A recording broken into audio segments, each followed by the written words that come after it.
Hey guys, Coach Nick here with the 10-0 Mindset, where my goal is to provide you with all of the tools, resources, and support that you need to create happier and healthier gymnastics.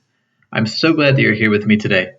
In this episode, we're just going to do a quick check-in that you can use if you're gearing up and getting ready for a competition. The girls that I currently coach are getting ready for their first competition this weekend, and I'm so proud of them for everything they do. They've been working so hard, and their efforts are paying off as they continue to create beautiful gymnastics. Over the course of the next couple of minutes, we'll talk through the thoughts and feelings that you're facing as you get ready for your competition. Whether it's your first competition of the season, or you're at the end of your season preparing for states or regionals, maybe even nationals, we all experience heightened emotions right before a competition. But the good news is, there are some strategies that we can use to help keep everything under control and to stop our mind from racing around in circles.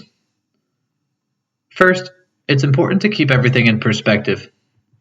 Although right now, it might seem like this one gymnastics competition is a make or break event in your life.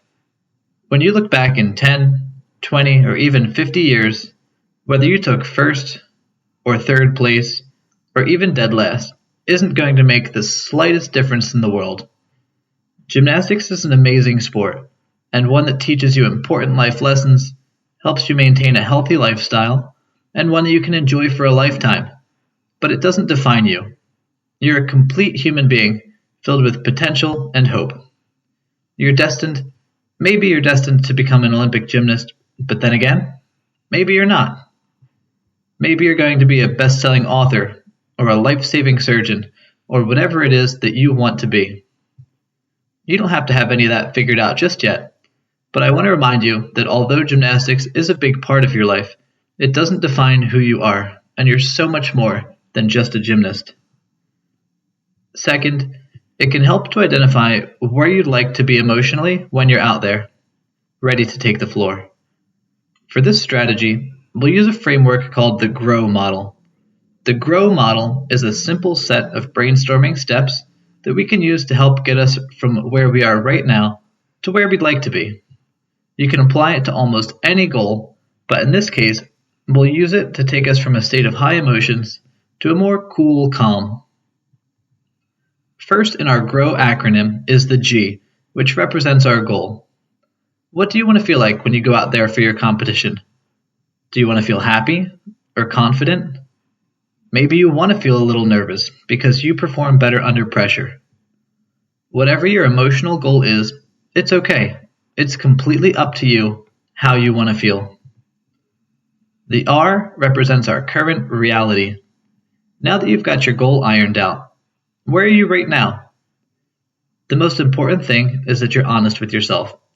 Are you feeling scared? That's okay. Are you feeling discouraged? That's okay.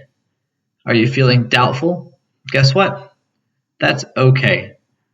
Once we're clear on where we're at, we can move on to the next step. Our next step, the letter O, is about brainstorming options. What are your options from getting from your current state to your goal state? What do you think might help? What's helped in the past? Again, we're not looking for right or wrong answers here. We're just thinking about possible skills, strategies, and activities that may or may not be able to take you from your current reality to your goal. Our final step is the W, the way forward. Take a look at your options. Which one do you think could help? Or maybe, which one can you implement right now? Don't put too much pressure on your decision. Life is full of decisions, and you're not always going to make the right one. What's great is that if you make the wrong decision, you can simply make another one. Give the GROW model a try and see if you can find a skill or activity that helps move you toward how you want to feel before your competition.